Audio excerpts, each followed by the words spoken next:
Banned na sa ride-hailing app na InDrive ang driver na nahulikam na nakikipagtalo sa kanyang pasahero matapos sumunod silang ibaba sa maling lugar sa Binondo, Maynila. Bakit niyo po pinin? Ay, bakit po kayo nag-aano sa akin? Kaya nga po may maps nga po kayo. Kaya tanong ko nga kayo sa'yo, Mang, di ba? Nagkamali naman Hindi po nga. kasi. Okay na yun. Huwag ka magsasalita ng gonggong. Para kayong... Ano? Parang ano? Alam mo problema mo, Bert? Oh, May problema ba? kuya.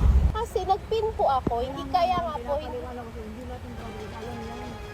kaya nga, bakit po hindi po kayo... Mura, kuya.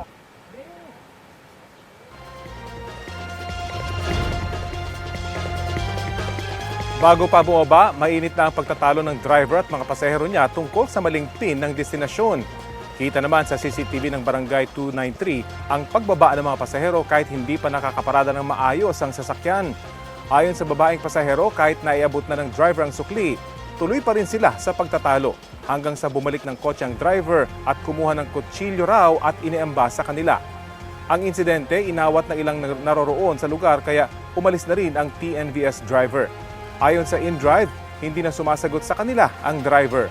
Banned o pinagbabawalan na nila ang driver sa kanilang platform dahil malinaw na umiiwas siya sa responsibilidad at hindi tumutulong sa investigasyon. Napagalamang ding nagmaneho sa iba pang ride-hailing app ang sangkot na driver. Una nang sinuspinde ng LTO ng 70 araw ang lisensya ng driver.